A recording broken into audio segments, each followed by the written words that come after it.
In this chapter, we will talk about mixed data types and nested lists. So far, we have seen lists like this. A list with an array of numbers, like for example, the grades. You can even have a list of strings, like names. Name 1, name 2, name 3. What about mixed data types? Meaning, can there be a list like this? Grade 3.0, that's a floating point number. Name Ajay, and probably class is class 5 or grade 5. So this is an integer, this is a string, this is a floating point. Is this possible? Yes, this is possible. That means a list can have any kind of element, like a floating point, a string, integer, or any generic object. So here is an example. So we are defining a person Adam with an age, let's say, and a weight.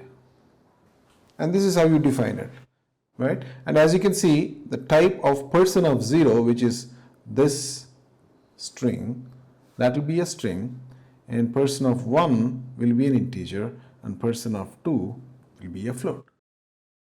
How about nested lists? Meaning, can there be a list inside a list? That's possible too. For example, look at this list.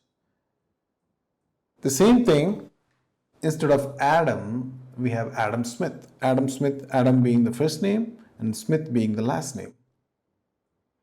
And this is a list in itself. And this is enclosed in the first element of this bigger list.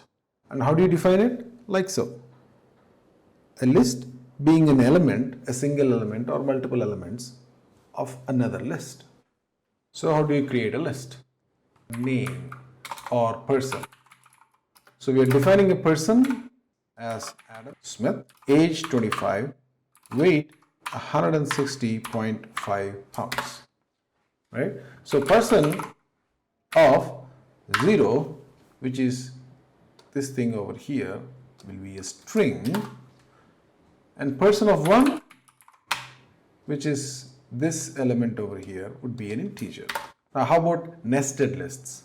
The same thing, person can be defined like this. Let's split this up into two elements. Adam, which is the first name, comma, Smith, which is the last name. That's possible too. So this is a list inside another list. So person of 0 becomes a list. You can test that using the type function. Type of person of 0 will be a list. So this is called as a nested list.